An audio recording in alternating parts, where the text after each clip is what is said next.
सर्व बालमित्रांना नमस्कार।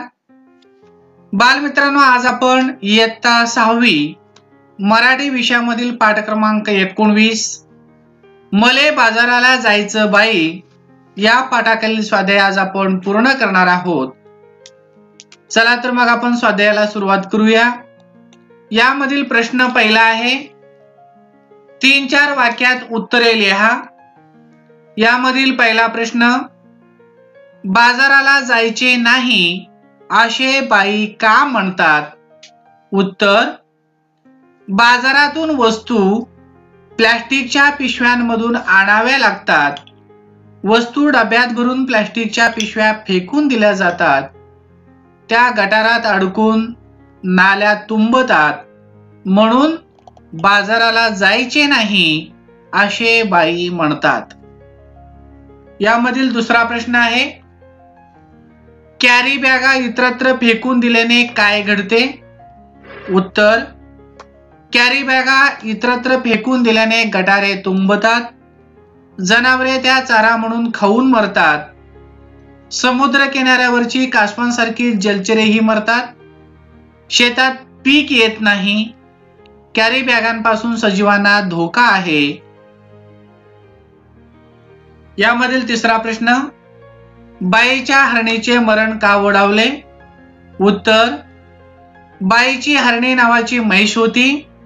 तिने चारा समजून प्लास्टिकच्या कॅरी बॅगा चघळल्या, त्या तिच्या पोटात गेल्या, म्हणून बाईच्या हरणीचे मरण ओढावले। प्रश्न दुसरा, असे का घडले? यामधील पहिला प्रश्न, काळी माय ओसाड झाली। उत्तर, नांगरलेल्या जमिनीतून प्लास्टिकची जाळी अडकते, शेतात पीक येईनासे होते, म्हणून काळी आई ओसाड झाली। प्रश्न दुसरा मधील दुसरा प्रश्न आहे, सरकारने आदेश काढून संदेश दिला। उत्तर, प्लास्टिकच्या कॅरी बॅगांमुळे जनावरांचे मरण ओढवते, शिवाय सजीवांच्या जीवाला धोका उत्पन्न होतो, म्हणून सरकारने आदेश काढून संदेश दिला। यामधील तिसरा प्रश्न आहे, समुद्र किनाऱ्यावर जलचर मरून पडले। उत्तर, समुद्रातील पाण्यात प्लास्टिकच्या कॅरी बॅगांचा विळखा बसला, म्हणून समुद्र किनाऱ्यावर जलचर मरून पडले। चौथा प्रश्न आहे, बाई बाजाराला जायला तयार झाल्या। उत्तर, प्लास्टिकची पिशवी वापरायची नाही, त्याऐवजी कापडाची आणि कागदाची पिशवी वापरून पृथ्वीची काळजी घ्यायचे प्रतिज्ञापूर्वक ठरले, म्हणून बाई बाजाराला जायला तयार झाल्या।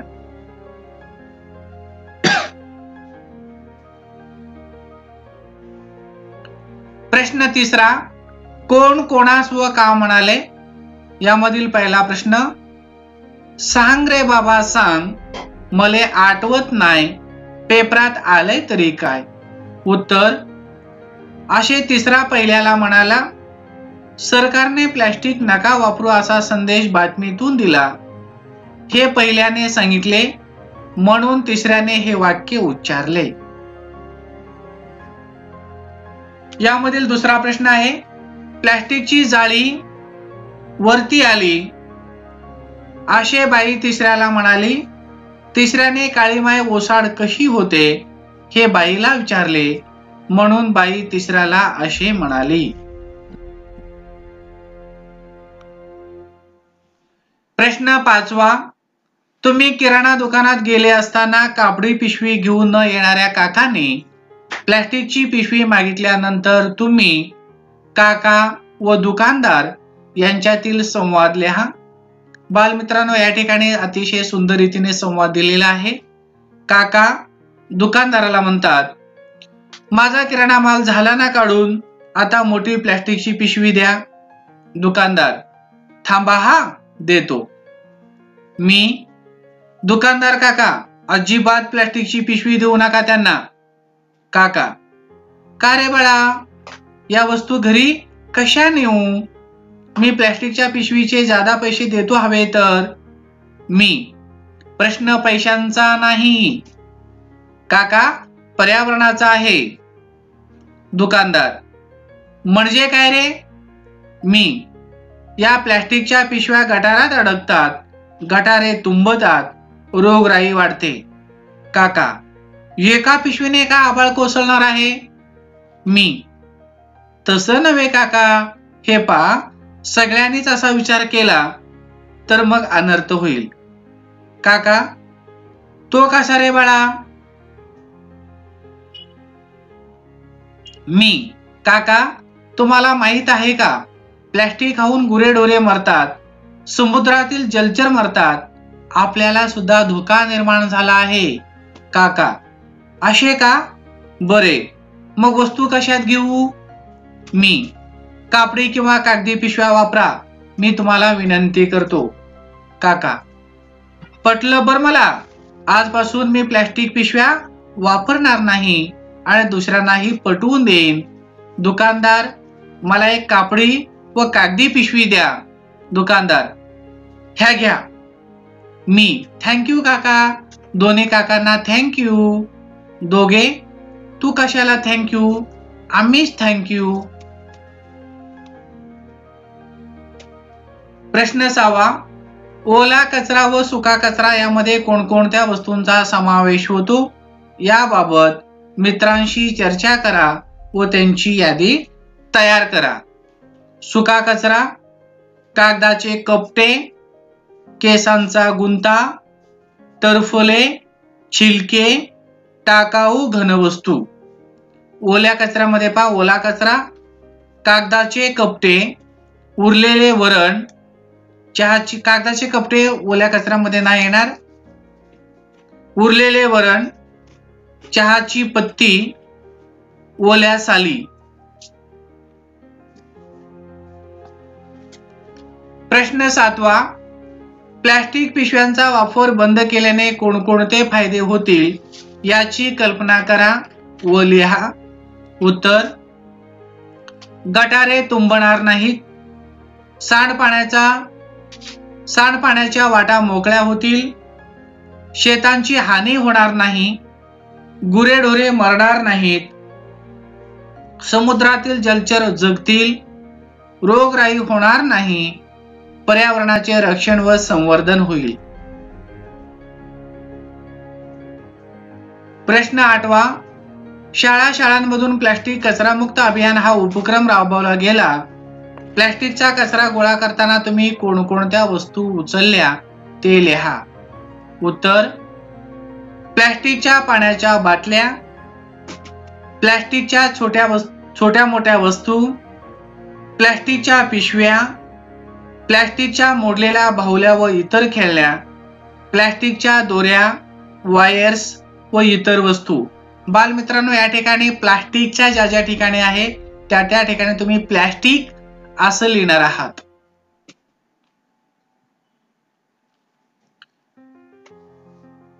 आता आपण पुढील जो काय शब्दांशी खेळूया हा जो भाग आहे यामधील प्रश्न पहिला पाहणार आहोत.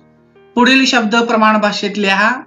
नाही, नाही, संसाराला, संसाराला, म्हणजे, म्हणजे, समद्या, सगळ्या, म्हणते, म्हणते, माझी, माझी, त्याच्यासाठी, त्याच्यासाठी, डोळ्यातून, डोळ्यातून, एवढंच, एवढेच, हाय, आहे, होय, हो, तो. यामधील प्रश्न दुसरा आहे. पुढील वाक्य वाचा. माझी आजी अंगठा बहादर आहे. अंगठा बहादर म्हणजे अशिक्षित. तसे पुढील शब्दांचे अर्थ समजून घ्या, त्यांचा वाक्यात उपयोग करा. पहिला आहे अकलेचा कांदा म्हणजे मूर्ख मनुष्य. वाक्य आहे सुरेश स्वतःला फार बुद्धिमान समजतो पण तो अकलेचा कांदा आहे. दुसरा, उंटावरचा शहाणा, मूर्खपणाचा सल्ला देणारा, यावरील वाक्य आहे. पर्यावरणाच्या प्रश्नावर गावकरी चर्चा करीत असताना उंटावरचा शहाणा माधू म्हणाला, असलेली झाडे आधी तोडा. तिसरा आहे उंबराचे फूल म्हणजे क्वचित भेटणारी व्यक्ती, यावरील वाक्य आहे. मास्तर 6 महिन्यांनी गावात आले, अगदी उंबराचे फूल झाले आहेत. चौथा आहे एरंडाचे गुराळ म्हणजे कंटाळवाणे भाषण, वाक्य आहे. माईक काय हातात आला, सरपंचाने एरंडाचे गुराळ लावले. पाचवा आहे कळीचा नारद. कळीचा नारद म्हणजे भांडणे लावणारा, यावरील वाक्य आहे. एखादा मुद्दा हळू सोडून परेस नामा निराळा होतो, अगदी कळीचा नारद आहे तो. सहावा आहे गळ्यातला ताईत म्हणजे अतिशय प्रिय, वाक्य आहे. वर्गातला महेश आजकाल गुरुजींच्या गळ्यातला ताईत झाला आहे, म्हणजे तो अतिशय प्रिय झाला आहे. जमदग्नी, हा जमदग्नी म्हणजे काय पहा, अतिशय रागीट मनुष्य, यावर वाक्य आहे. अगदी क्षुल्लक गोष्टीवरून पटकन चिडणारे काका जमदग्नीचा अवतार झाले आहेत.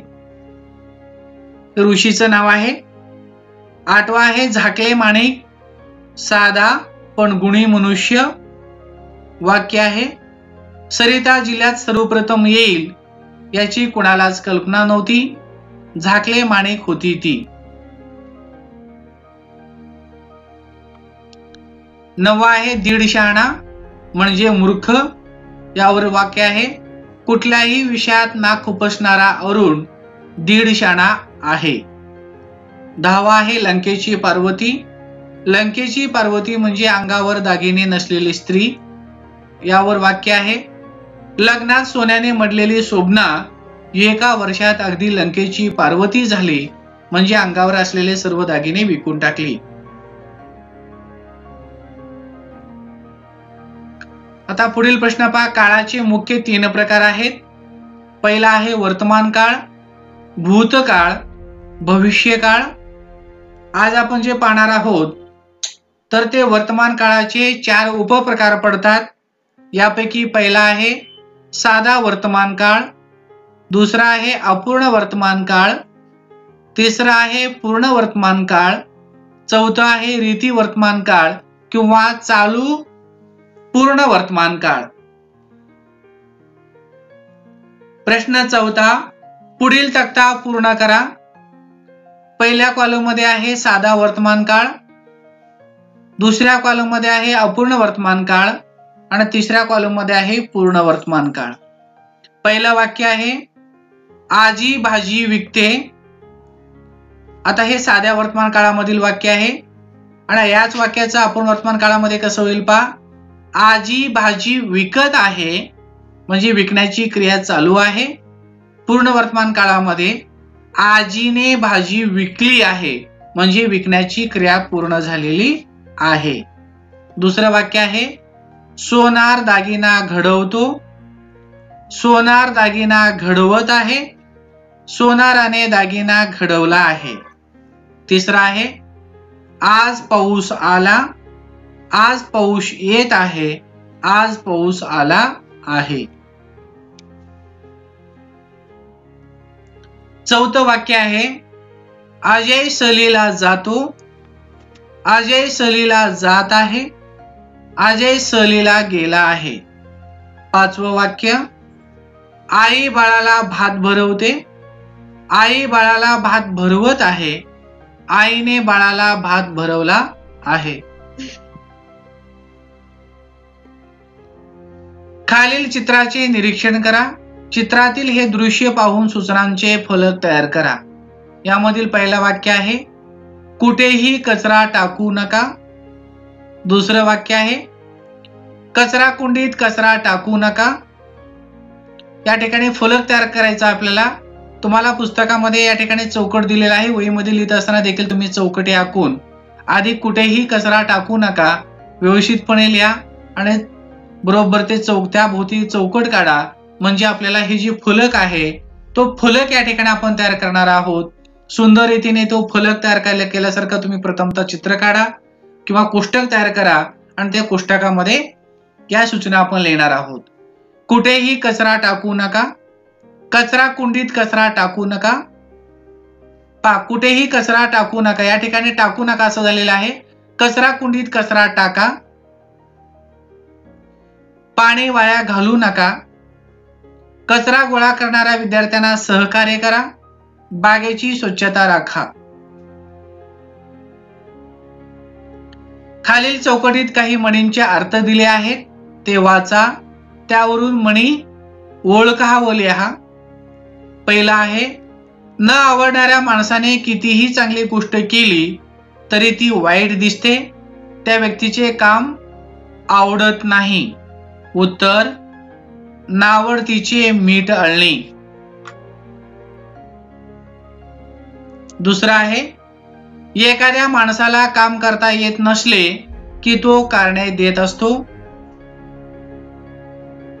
याचं उत्तर आहे, नाचता येईना अंगण वाकडे. तिसरा आहे, एखादी गोष्ट तात्काळ व्हावी याकरिता काही लोक उतावळपणाने जे उपाय करतात त्यांना हे म्हटले जाते. उत्तर आहे, उतावळा नवरा गुडघ्याला बाशिंग. जे समोर दिसते त्यासाठी कोणत्याही पुराव्याची गरज भासत नसते. याचं उत्तर आहे, हातच्या कंकणाला आरसा कशाला. बालमित्रांनो, या घटकाखालील प्रत्येक प्रश्नाचं उत्तर अतिशय काळजीपूर्वक लिहा. प्रत्येक प्रश्नाचं उत्तर लिहून होईपर्यंत व्हिडिओ पॉज करा. व्हिडिओ पॉज करून प्रत्येक प्रश्नाचं उत्तर काळजीपूर्वक लिहून घ्या. या स्वाध्याय लिहित असताना तुमच्या मनामध्ये काही शंका असल्यास जरूर कमेंट बॉक्स मध्ये लिहा. धन्यवाद.